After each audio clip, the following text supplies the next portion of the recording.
সৌদিতে তার উপর এতটা নির্যাতন করা হতো যে একটু পর পরই তিনি জ্ঞান হারিয়ে ফেলতেন। এভাবে চিকিৎসকের কাছে কেঁদে কেঁদে তার বর্ণনা দিচ্ছেন সৌদি ফেরত নারী। মৌলভীবাজারের কলমগঞ্জ উপজেলায় আদমপুর ইউনিয়নের এক গৃহবধূকে প্রায় 7 মাস আগে গৃহকর্মী হিসেবে সৌদি আরবে নিয়ে যাওয়া হয়, কিন্তু সেখানে তাকে দেওয়া হয়েছিল যৌনকর্মীর কাজ। যৌনকর্মে রাজি না হলে তার উপর চালানো হতো অমানবিক নির্যাতন। ওই গৃহবধূকে সৌদির একটি অফিসে রেখে প্রতিদিন 3 থেকে 4 জন ধর্ষণ করতেন। অবশেষে তিনি পুলিশের সহায়তায় সেখান থেকে পালিয়ে আসেন।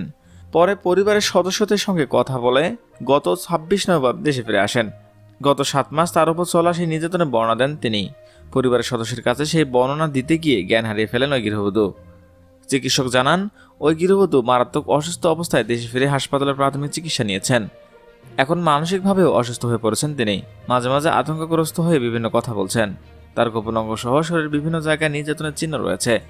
ওই গৃহবধূর বিয়ের 7 মাসের মাথায় স্থানীয় আদম ব্যবসায়ী মোস্তফা কামালের প্রলোভনে সৌদি যান। চলতি বছরের 28 এপ্রিল ঢাকায় ফকিরপুলে অবস্থিত সৌদি রিক্রুটিং এজেন্সির মাধ্যমে গৃহকর্মীর কাজ নিয়ে সৌদি গিয়েছিলেন দাম্মানে। সেখানে যাওয়ার পর থেকে ওই গৃহবধূকে গৃহকর্মীর কাজ না দিয়ে ব্যবহার করা হতো যৌনকর্মী হিসেবে। এই কাজে তিনি আপত্তি জানালেও শুরু হয় শারীরিক নির্যাতন।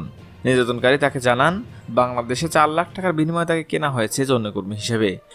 নির্যাতনকারীদের কাছে মিনতি করে তিনি রক্ষা করতে পারেননি নিজের সম্ভ্রম। যৌন কাজে রাজি না হলে শারীরিক নির্যাতন অংশ হিসেবে চলত জ্বলন্ত সিগারেটের আগুন। তার বুক স্পর্শকাতর স্তন পোড়ানো হতো। বৈদ্যুতিক তার দিয়ে পোহার হাত, পা ও দেহের বিভিন্ন অংশ আঘাত করা হতো। প্রায় একাধিক জনের সঙ্গে যৌন নির্যাতনে ওই গৃহবধূ জ্ঞান হারিয়ে ফেলতেন।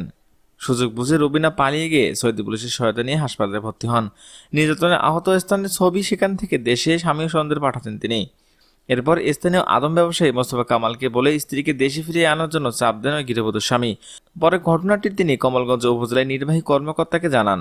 এতে চাপে পড়ে সৌদি রিক্রুটিং এজেন্সির মাধ্যমে 6 মাস 26 দিন পর গত 26 নভেম্বর ওই গৃহবধূকে বাংলাদেশে ফিরিয়ে আনা হয়।